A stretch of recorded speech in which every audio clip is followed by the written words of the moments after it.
আসসালামু আলাইকুম ওয়া বারাকাতুহু নাহমাদুহু নুসাল্লি আলা রাসূলিল কারীম বাল্লিগু আন্নি ওয়ালাউ আয়া। আমার পক্ষ থেকে একটা হাদিস জানা থাকলে উপস্থাপন করব। আজকের বক্তব্যের বিষয় হলো আল্লাহ রাসূল সাল্লাল্লাহু আলাইহি ওয়াসাল্লামের স্ত্রী সম্পর্কে। তার কয়টি স্ত্রী, তার স্ত্রীর নাম কি কি সে সম্পর্কে, এবং তার স্ত্রী কি স্বামীর নাম ব্যবহার করেছে কিনা সে সম্পর্কে।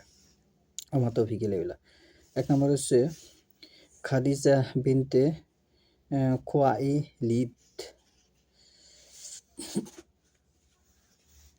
খুয়াইলিদ এবং 2 নম্বরে হচ্ছে সাউদা বিনতে হামজা।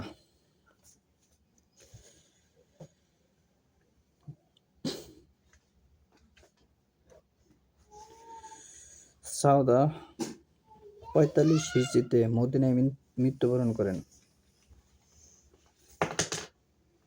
3 নম্বরে হচ্ছে আয়েশা সিদ্দিকা বিনতে আবু বকর। তিনি 57-58 হিজরি 18 রমজান মৃত্যুবরণ করেন। তাকে জান্নাতুল বাকিতে দাফন করা হয়। 4 নম্বরে হচ্ছে হাফসা বিনতে উমর ইবনুল খাত্তাব। 45 হিজরির শাবান মাসে মদিনায় ইন্তিকাল করেন। তাকে বাকি কবরস্থানে কবর দেওয়া হয়। 5 নম্বর হচ্ছে জাইনাব বিনতে খুজাইমা।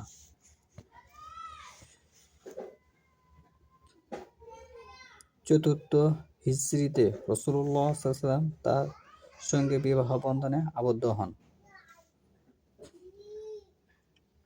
রাসূলুল্লাহ সাল্লাল্লাহু আলাইহি ওয়াসাল্লামের সঙ্গে মাত্র প্রায় 3 মাস সংসার জীবন যাত্রার পর 4 হিজরির রাবিউল মাসে তিনি মৃত্যুবরণ করেন।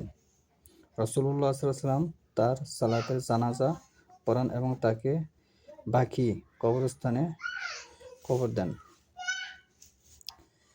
6 নম্বরে হচ্ছে উম্মু সালামা বিনতে আবি উমাইয়া রাদিয়াল্লাহু আনহা। 59 হিজরি সনে 62 হিজরিতে মৃত্যুবরণ করেন। জান্নাতুল বাকিতে দাফন করা হয়। মৃত্যুকালে তার বয়স ছিল 84 বছর। 7 নম্বরে হচ্ছে জাইনাব বিনতে জাহাস বিন রিবাব।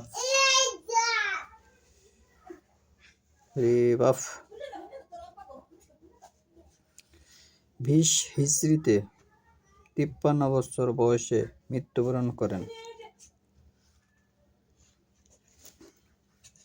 8 নম্বরে হচ্ছে সুরাইয়া বিনতে হারিস। 8 নম্বরে হচ্ছে সুরাইয়া বিনতে হারিস। 55-56 হিজরি রবিউল আওয়াল মাসে 65 বছর বয়সে মৃত্যুবরণ করেন। 10 নম্বরে হচ্ছে উম্মু হাবিবা রামলা বিনতে আবু সুফিয়ান। উম্মু হাবিবা রামলা বিনতে আবু সুফিয়ান 42 অথবা 44 মতান্তরে 50 হিজরিতে মৃত্যুবরণ করেন। 11 নম্বর হচ্ছে সাফিয়া বিনতে ওয়াই ইবনু আখতাব। ভাষাটি কিন্তু আরবি, এই কারণে আপনাদের হয়তো বুঝতে, উচ্চারণে হয়তো আপনাদের কষ্ট হতে পারে।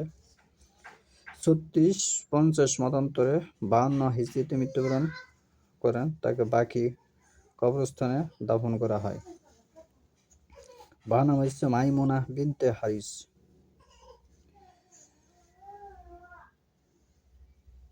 61 হিজরিতে শারিফে ইন্তিকাল করেন। আবার বলা হয় যে তিনি 38 অথবা 63 হিজরি ইন্তেকাল করেন এবং তাকে সেখানে কবরস্থান করা হয়। এখানে 12 জন স্ত্রীর নাম বলা হচ্ছে, তারা কেউ তার স্বামীর নাম, রাসূলুল্লাহ সাল্লাল্লাহু আলাইহি ওয়াসাল্লামের স্ত্রীদের নাম, স্ত্রীরা তার স্বামীর নাম ব্যবহার করেন, সকলে তার পিতা এবং খাদিজানের নাম ব্যবহার করেছে। তাহলে আমাদের চেয়ে ভালো তারা তার স্ত্রীরে ভালো ইসলাম সম্পর্কে জানতো, তারা কিন্তু ব্যবহার করে না। কিন্তু ভারতবর্ষের মধ্যে মেয়েরা মানে স্ত্রীরা তাদের স্বামীর বিয়ের পরে তার স্বামীর নাম ব্যবহার করে। বিষয়টা চিন্তা ভাবনা করুন। আমি 12 জন স্ত্রীর নাম এখানে বলেছি। ভালো মন্দ এবং কোরআনে এসেছে সূরা আজ-জাফের 5 নম্বর আয়াতে আল্লাহ বলতেছে যে তোমরা তোমাদের পিতৃ পরিচয়ে নিজেদের সন্তানদের ডাকো, তোমাদের সন্তানদের পিতৃ পরিচয় ডাকো তাহলে আল্লাহর কাছে এটি নাই সম্ভব। যদি তাদের পিতৃ পরিচয় না জানো তাহলে তারা তোমাদের দিনী ভাই। সূরা তওবার মধ্যে এসেছে যারা যাকাত দেয়, সালাত আদায় করে তারা ইসলামী দিনী ভাই।